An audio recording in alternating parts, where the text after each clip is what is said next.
आखिर क्यों लाखों करोड़ों सालों से हनुमान जी और कलयुग के बीच टकराव चलता आ रहा है? क्या है इस अनसुनी लड़ाई का असली रहस्य? क्या आप जानते हैं कि यदि हनुमान जी न होते तो आज की दुनिया कैसी होती?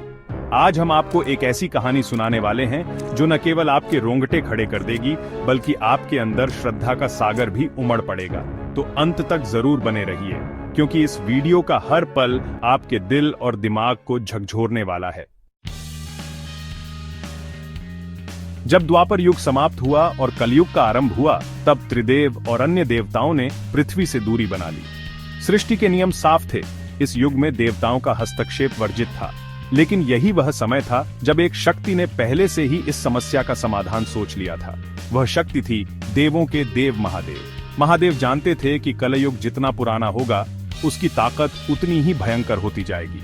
उन्होंने तय किया कि कोई ऐसा चाहिए जो कलयुग के प्रकोप को संतुलित कर सके, और इस जिम्मेदारी का भार सौंपा गया महाबली हनुमान जी को।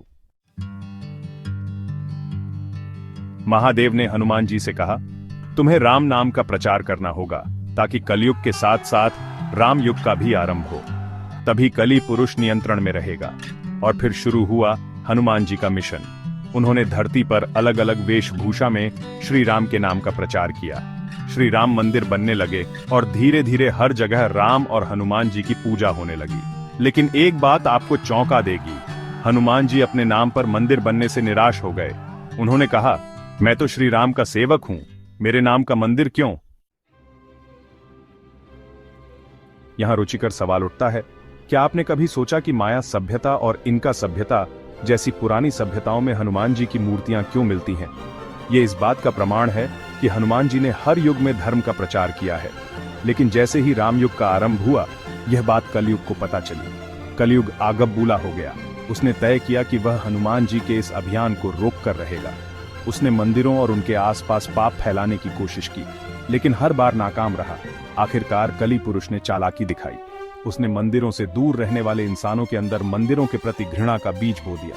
लोग मंदिरों को तोड़ने लगे, साधु संतों पर अत्याचार होने लगे। यही वह समय था जब भारत पर मुगलों का आक्रमण हुआ। उसके बाद ब्रिटिश राज आया। क्या यह सिर्फ इतिहास था या कली पुरुष की माया? सोचिए, कैसे एक अदृश्य शक्ति ने हमारी सांस्कृतिक जड़ों को हिलाने की कोशिश की। जब हनुमान जी को कलयुग के इस दुस्साहस का पता चला, तो वह अत्यंत क्रोधित हो उठे। उन्होंने कलयुग को खोजने की ठानी। वह आकाश, पाताल, जंगल, हर जगह उसे ढूंढने लगे। आखिरकार हनुमान जी और कलयुग आमने सामने आ ही गए। और यही कहानी में आता है पहला बड़ा मोड़। कलयुग ने अपनी माया का इस्तेमाल कर हनुमान जी पर वार करना शुरू कर दिया। लेकिन क्या आप जानते हैं, हनुमान जी पर उसका कोई असर नहीं हुआ। कुछ देर तक वह माया जाल में फंसे रहे, लेकिन फिर श्री राम का नाम लेते ही वह जाल टूट गया। इसके बाद हनुमान जी ने कली पुरुष को परास्त किया। लेकिन ठहरिए, क्या आपको लगता है कि कहानी यहीं खत्म हो गई? नहीं, कली पुरुष एक युग है। उसे समय से पहले समाप्त नहीं किया जा सकता। वह वहां से गायब हो गया और तभी से हनुमान जी और कलयुग के बीच यह लड़ाई जारी है। दोस्तों, अब गौर कीजिए, वर्ल्ड वॉर 1 और वर्ल्ड वॉर 2 जैसे महायुद्धों के दौरान जब दुनिया के खत्म होने की स्थिति बन गई थी, तब भी कुछ अदृश्य शक्ति ने पृथ्वी को नष्ट होने से बचा लिया। क्या यह हनुमान जी का प्रभाव नहीं था? कलयुग बार बार हनुमान जी से युद्ध लड़ता रहा, लेकिन हर बार हारता रहा। आज अगर इस धरती पर अच्छाई बाकी है, कहीं ईमानदारी जिंदा है, कहीं सच्चाई की झलक मिलती है, तो यह हनुमान जी के प्रयासों का ही परिणाम है। सोचिए, अगर हनुमान जी ने राम नाम का प्रचार न किया होता तो क्या होता? तो दोस्तों, अगर आप भी मानते हैं कि सत्य की विजय होती है, तो कमेंट बॉक्स में जय श्री राम और जय बजरंगबली जरूर लिखें।